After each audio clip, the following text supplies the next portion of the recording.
There is more good news for Damar Hamlin. The Buffalo Bills safety was released from the hospital Wednesday and cleared by doctors to continue rehab at home and with his team just 9 days after his heart stopped on the football field. It is an incredible development in what could have been a horrific tragedy. And as the New York Times points out, quote, his close call with death, the life-saving aid performed by medics, and his rise from hardscrabble beginnings to community beacon are now threads woven to triumphant effect. The league knows well how to use these stories to its benefit. Let's discuss. With us for more, ESPN's Stephen A. Smith. He's a media mogul, First Take anchor, and the host of the new podcast, No Mercy, with Stephen A. Smith. I'm so glad you're here. Pleasure to meet you. Pleasure to meet you. Yeah. I want to start with Damar Hamlin. I mean, it's extraordinary, his recovery. But when you saw that hit, you said, violence is never going away in sports. Right. We watch it. We love it. Do we just need to accept this is what we want to see on the field, or start to question what is it that we're demanding? Well, first of all, you never want to see that. No. Because in all my years of covering sports, we've never seen that. And so I certainly wouldn't accuse fans in America or across the globe of wanting to see somebody nearly die, because there was somebody named Chuck Hughes that died in 1971, and that was the only death that ever occurred on a National Football League field. He collapsed right in front of Dick Butkus, the Hall of Fame Dick Butkus.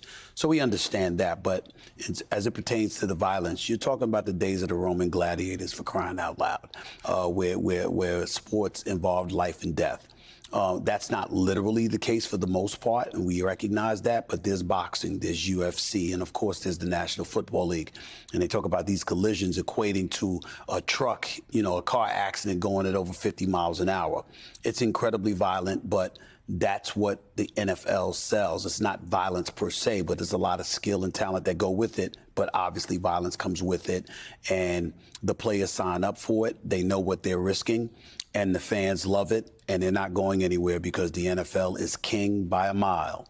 It's a multi-billion-dollar conglomerate. It's not going anywhere, and that's what I meant when I said people need to get used to that.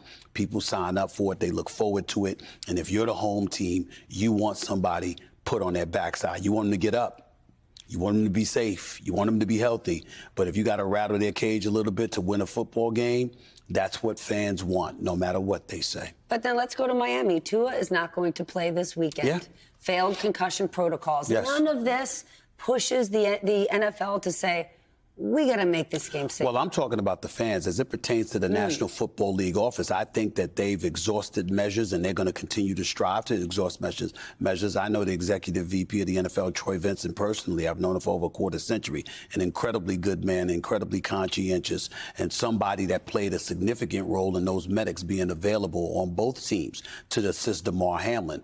Commissioner Roger Goodell and others, they've tried to enforce rules and regulations to protect the quarterback at all costs. But, when you're a miniature quarterback and you've got 290-pound, 300-pound dudes coming at you full speed, blindsiding you, et cetera, it might rattle your cage. Now, in the case of Tua Tagovailoa, he got hurt in a home game against the Buffalo Bills. Got up, fell back down, clearly looked wobbled and devoid of his senses, and was left in that game. That was problematic in the league. Everybody frowned on the league for that, and the Miami Dolphins specifically. 4 days later, he was in a game against the Cincinnati Bengals on the same field that Damar Hamlin got hurt, and he had to be put in an ambulance and carried off the field because he got hit so hard.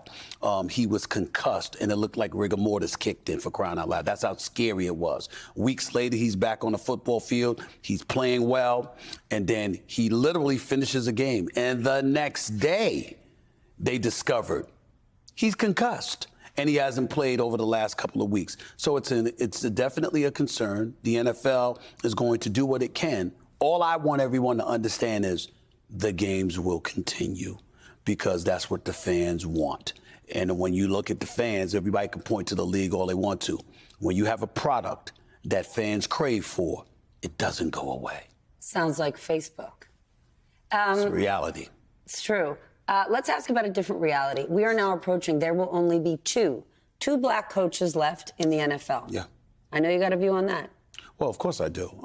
The Houston Texans are an utter disgrace. I've said this on ESPN. I've said it on my podcast, and I'll say it on this show.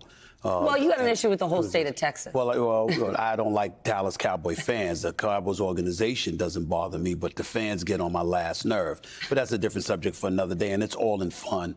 With the Houston Texans, I'm very, very serious. They hired a coach in David Culley who was doing a respectable job, fired him after 1 year. Before they hired Lovie Smith, who they just fired after 1 year, another African-American coach, back-to-back African-American coaches that were let go.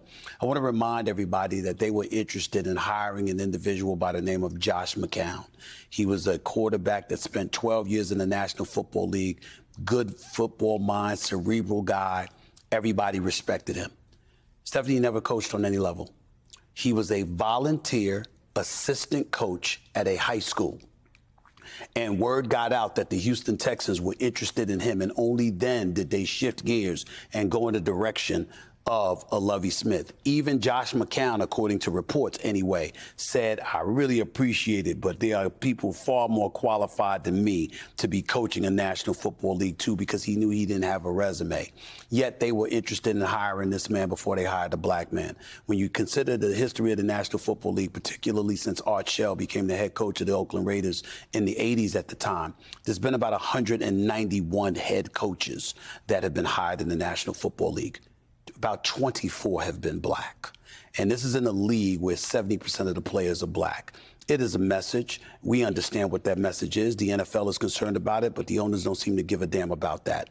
And that's problematic. And as an African-American that's a member of the media, I'm not going to sit idly by and let those kind of things happen without making significant noise about it. It's an embarrassment. It's a disgrace. And as far as I'm concerned, the general manager for the Houston Texans should fire himself, because that's how awful he has been. His name is Nick Caserio, by the way, in case y'all didn't know. Well, you have made the decision in expanding into this podcast world that you have a lot to say, not just about sports, but now about politics. And I've heard you say before, you would never have lasted in politics. You would have gotten killed because you speak your mind. Yeah, I probably would have got assassinated. I totally believe that. I'm not joking about that either, because I wouldn't have minced words, and I'm not the greatest dude in the world that's shaking hands and kissing babies. I love Stevie A, love the kids. He sure does.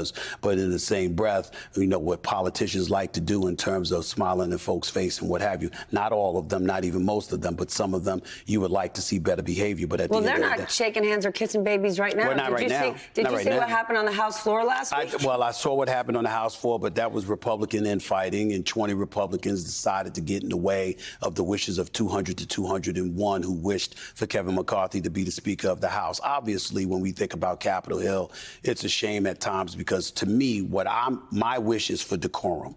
I'm not interested in taking sides per se. I'm an issue-by-issue basis kind of guy. Some things I'm liberal and progressive about. Other things I'm a bit more conservative about, particularly my finances. But at the end of the day, as American citizens, I don't think it's too much to ask for politicians to be on Capitol Hill and to get along well enough to talk with one another and get things done, because that's what you promised the American people when you were campaigning for an elected seat. When you're playing games and what have you, you're playing games with the lives of 350-plus American citizens. And I would ask people to consider this.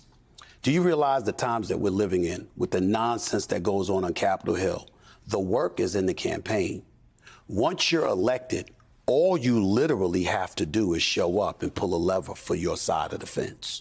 Because you know that or not for your side of the fence, for your constituents. Well, I'm just saying they're not doing that. What they're going to do is, if I'm a Republican, I'm going to side with the Republicans. If I'm the Democrats, I'm going to side with the Democrats. The pressure that's brought to bear for you to capitulate to the side that you've campaigned on is all that you have to do once you're in office. That means you really could get away. I'm not saying literally that they don't work. I'm saying you can get away literally with not working. I literally can run for office, and if I'm fortunate enough to get elected, all I have to do is show up on Capitol Hill when it's my turn to vote and vote for the side that I'm on, whether it's a D or an R. That's all I have to do, because that's the way things have been going in our country over the last several years. And it's an utter disgrace. And the American people are the ones suffering for it. And I don't like it.